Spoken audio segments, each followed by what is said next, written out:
The Hobbit,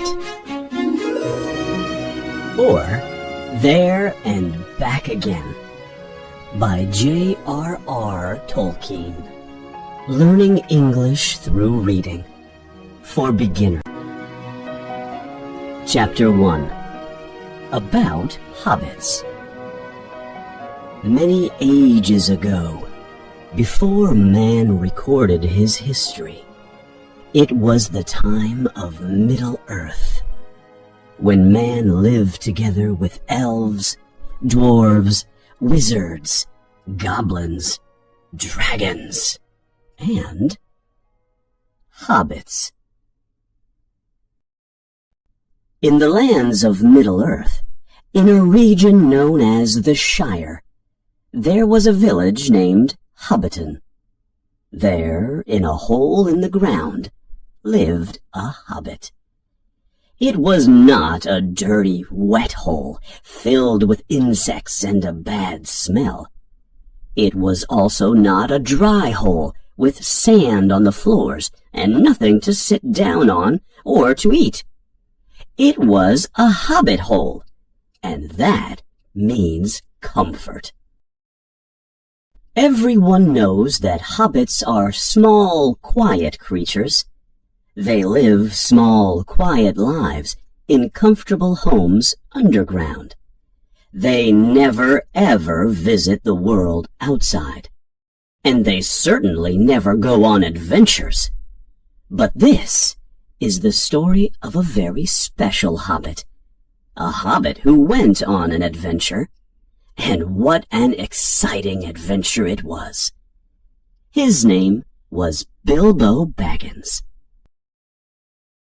What is a hobbit, after all? Before we continue, it is important to explain what exactly a hobbit is. Hobbits are a little people. They are half the size of us big people, which is what they call us. They are smaller and shorter than the dwarves.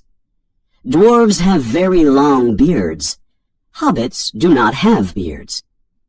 Hobbits are timid, and they do not like to be around us big people. They have very little or no magic at all. The only magic they have is the ordinary kind of magic that helps them disappear quickly and quietly when big people like you and me appear. We make a noise like elephants, and the hobbits can hear us from very far away. Hobbits are generally fat in the stomach. They like to wear clothes with bright colors, mainly green and yellow. They do not wear shoes because their feet have strong, natural bottoms. And on the top of their feet, they have thick brown hair that is like the hair on their heads, which is curly. They have happy faces, and they like to laugh loudly and often, especially after dinner, which they eat twice a day when they can. Now you know enough about hobbits to continue the story. One beautiful Wednesday morning, Bilbo Baggins was standing in his garden in front of his hobbit hole. He was smoking a very long pipe made of wood when Gandalf appeared. Gandalf! The last time Bilbo had seen Gandalf, he was a young hobbit. So, the only thing Bilbo saw that morning was an old man with a long wooden stick that he used to help him walk. He had a tall blue hat with a point at the top. His cloak was long and gray. He wore a silver scarf around his neck, and over everything was his long white beard that came all the way down below his waist. On his feet he wore large black boots. "Good morning," said Bilbo, and he meant it. The day was beautiful and warm. But Gandalf looked at him in a confused way. "What do you mean?" he said. Do you wish me a good morning? Or do you mean that the morning is good? Or do you mean that you feel good this morning? Or that it is a morning that you can be good on?" "All of them at the same time," said Bilbo, "and it is a very fine morning to smoke a pipe outside, too.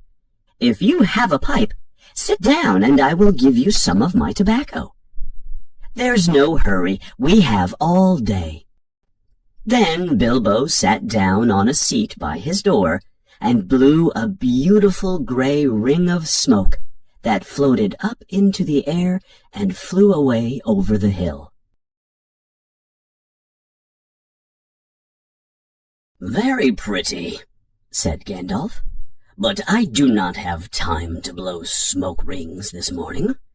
I am looking for someone to come on an adventure with me, and it's very difficult to find anyone." "I imagine that it would be difficult in this area. We hobbits are simple and quiet folk, and we do not want any adventures." "They are very uncomfortable things. They make you late for dinner." "I don't understand why anyone likes them," said our Mr. Baggins. He blew another smoke ring that was bigger than the first one. Then he took out his morning letters from his pocket and began to read, pretending not to see the old man. Bilbo had decided that he wanted the old man to go away. But the old man did not move. He stood there, holding his stick and looking at the hobbit without saying anything, until Bilbo became very uncomfortable and even a little angry. "Good morning," he finally said. "We don't want any adventures here, thank you. You can look over the hill or across the water for adventurers." This is how Bilbo decided to end the conversation. "You do use good morning for many things," said Gandalf. "Now you mean that you want me to go away, and that the day will not be good until I am gone." "That is not what I mean, not at all, my dear sir. Let me see, I don't think I know your name." "But I know your name, Mr. Bilbo Baggins, and you do know my name, but you don't remember that I belong to it.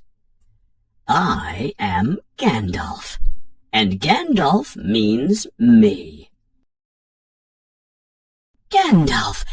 Gandalf! Good gracious me! Forgive me! You are the mysterious wizard who used to tell such wonderful stories at parties, about dragons and goblins and giants and of princesses and treasure. The man who used to make excellent fireworks. I remember those. They were the most extraordinary fireworks in all the land." "I'm happy to see you remember something about me. You seem to have nice memories of my fireworks, and that is a good thing. So, because of that, I will give you what you asked for." "I'm sorry. Forgive me, but I haven't asked for anything." "Yes, you have. Twice now. You asked for me to forgive you, and so I will give you my forgiveness. In fact, I will give you even more. I will give you this adventure.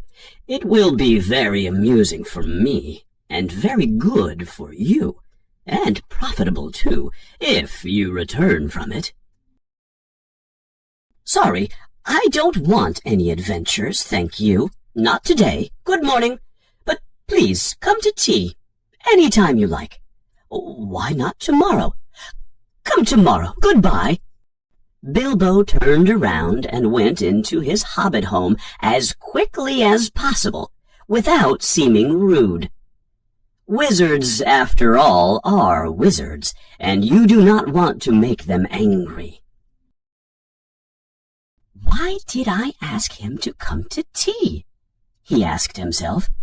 He had just eaten breakfast, but he needed some more cake after his encounter with the wizard. He was feeling very nervous. After Bilbo entered his home, Gandalf was still outside the door, laughing quietly to himself.